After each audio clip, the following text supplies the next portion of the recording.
রান্না, এঁচড় কাটা আর রান্না, এইটা আমরা করবো এখন। এঁচড় কেটে রাখতে হলে, এটা তো বাজার থেকে পেছনের যে ওই অংশটা, শক্ত অংশটা ওরা বাজার থেকেই কেটে দিয়ে দেয়। আমি এটাকে একটা বাটির মধ্যে সামান্য তেল দিয়ে নিয়েছি। তেলটা বাটিটাতে পুরো মাখালাম। তেল মাখিয়ে করলে এই বাটিতে আঠাটা লাগে না, এঁচড়ের একটা আঠা আছে নিজস্ব, সেই আঠাটা যাতে না লাগে সেই জন্য বাটিটার মধ্যে সামান্য একটু তেল এরকম হাত দিয়ে গুলিয়ে নিয়ে তার মধ্যে এই জলটা দিয়ে দিলাম, কারণ এঁচড়টা আমাদের সিদ্ধ করে নিতে হবে আগে। এবার কাটাটা, এটা ছুরি দিয়েও বসে কাটা যায়, যারা ছুরিতে চাইছে তারা ছুরিতে অনায়াসেই কেটে ফেলতে পারবে। এখন তো প্রথমে এই অংশ, পেছনের এই মাংসাশী অংশটাকে টুকরো করে নিতে হবে। এটাকে গাছ পাঠাও বলা হয়, এটা একদম মাংসের মতো রান্না করা হয়, জিনিসটা খুবই সুস্বাদু হয় আর কি। এবার হচ্ছে বীজটা কেমন করে ছাড়াবেন এটার এই পোর্শনটা হচ্ছে কোয়া, আমরা এখন কাঁঠাল খাই কোয়া হয়ে যায়, এটা সেই কোয়াটা। আর এই বীজটা ঠিক পেছনে একটা হলুদ পর্দা থাকে, এটা খাওয়া যায় না, এইটাকে ফেলে দিতে হয়, ডিস্ট্রয় করে দিতে হয়। এই বীজটা এইভাবে নিতে হয়। আরও দু একটা আমি দেখিয়ে বুঝিয়ে দিচ্ছি। আর এই যে অংশগুলো, এটাকে সাধারণত বলা হয় ভুতি। পাকা কাঁঠালের তো ভুতি থাকেই, এটাই তো পাকলে কাঁঠাল হয়ে যায়, ভুতি থাকে, সেটা খাওয়া যায় না। এই যে এটা হচ্ছে কোয়ার অংশটা, আর কোয়ার এই বীজের সঙ্গে লাগানো যে অংশটা, ওটাকে ফেলে দিতে হবে প্রতিবারই। ওটা কিন্তু খেলে পেটে ব্যথা করবে, মানে ওটা শক্ত হয়ে যায়, সিদ্ধ হয় না কোনোভাবেই, সেজন্য ওই অংশটাকে এরকমভাবে ফেলে দিতে হবে আমাদেরকে, এটা খাওয়া যায় না। আচ্ছা, যেটা বলছিলাম, এই যে এটা হচ্ছে ভুতি, এগুলোর মধ্যে ভুতি, এগুলোকে নেওয়া, এগুলোও শক্ত, এগুলো খাওয়া যায় না, এগুলো পেটে গেলে ব্যথা করে। এগুলো শুধুমাত্র কোয়াটাকে খুলে নিতে হবে আমাদের, ভুতিটা নয়। এবার এই কাটা যে এঁচড়টা রয়েছে, এটা বয়েল হবে, সেদ্ধ হবে আর কি। সেদ্ধ হয়ে গেলে তারপর এটাকে একটু নাড়িয়ে চাড়িয়ে নিলে, উপর নিচ করে নিলে আর কালো হয় না। জলটা, গরম জলটা পেয়ে গেলে এটা আর কালো হবে না, এই জন্য একটু নাড়িয়ে চাড়িয়ে নিলাম। কিছুক্ষণ সময় লাগবে এটা সেদ্ধ হতে। সেদ্ধ হয়ে গেলে পরবর্তী রান্নার প্রক্রিয়া। এইবার রান্নাটা এঁচড়ের কেমন করে হয়, কড়াই একটু গরম হলে কড়াইতে একটু তেল দিতে হবে। তেলটা মধ্যে এই দুটো তেজপাতা ছিঁড়ে দিলাম, একটুখানি এই জিরে। এবার এটা একটু যতক্ষণ না গরম হচ্ছে এটা চলুক।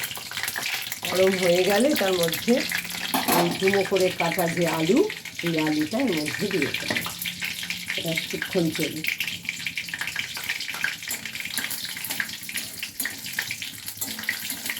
এই ফোড়নটা যে সময় ভাজা হয়ে গেল, তখন এই আলুটা এর মধ্যে ছেড়ে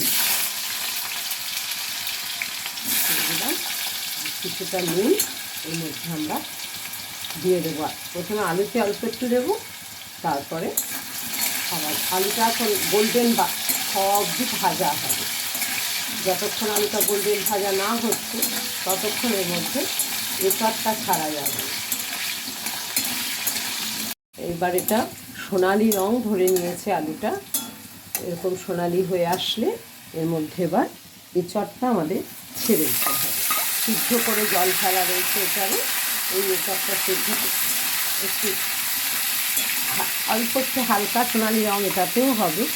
তারপর আমরা এটার মধ্যে আবার নুন দিয়ে দিলাম পরিমাণ মতো। আগে আলুতে সামান্য দিয়েছিলাম, এবার সবজিটা করবার জন্য যেটুকু প্রয়োজন সেই নুনটুকু এর মধ্যে দিয়ে দিলাম। এইবার এইটা একটু আরামসে একটুখানি কষা হবে, আমি ঢাকা দিয়ে দেবো, তারপর মশলা দেবো। এইবার এটা ঢাকনা তুলে কষা কষা হয়ে গেছে। এর মধ্যে মশলাটা দিয়ে একটু আবার মজিয়ে নিতে হবে, কষিয়ে নিতে হবে। আদা বাটার মধ্যে ধনে, জিরে, শুকনো লঙ্কা, হলুদ চা চামচে হাফ চামচ করে দিয়ে এই মশলাটা আমি এর মধ্যে দিয়ে দিচ্ছি।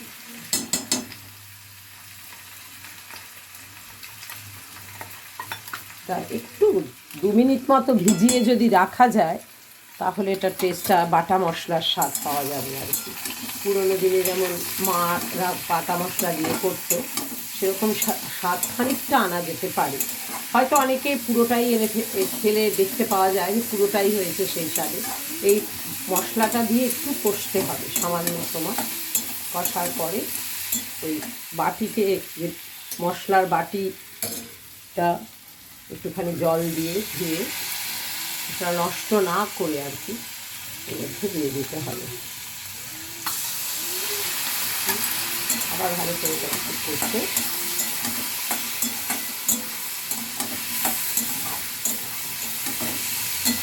নাড়াচাড়া করে এর মধ্যে জলটা দিয়ে দেবেন, সিদ্ধ হবে আপন নিয়মে।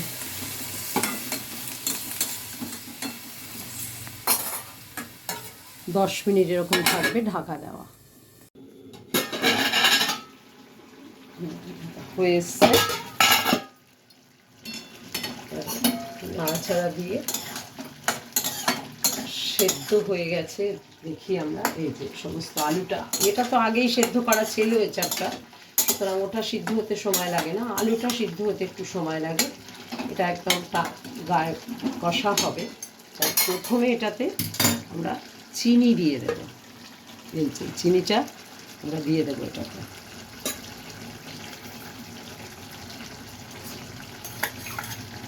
একটু মিষ্টি দিতে হয়, গুঁড়ও দেওয়া যেতে পারে, চিনিও দেওয়া যেতে পারে।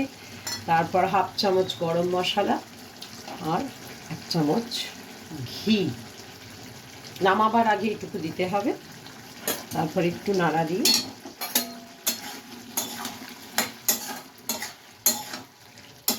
আবার এটাকে চাপা দিয়ে দেবো। ঘিয়ের অংশটা করে দিয়ে চাপা দিয়ে দেবো।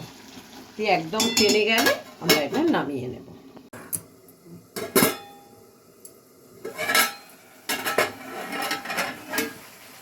ব্যাস, খুব সুন্দর মজে গেছে। একটু নাড়াচাড়া করে এবার এটাকে নামিয়ে নিতে হবে। তাহলেই সেই এঁচড় বা গাছ পাঠা যেটাকে বলে সবসময় এটা তৈরি আমাদের। গ্যাসটা অফ করে দিলাম। এটাকে আমরা একটা ছোট্ট বাসনে নিয়ে নিলাম।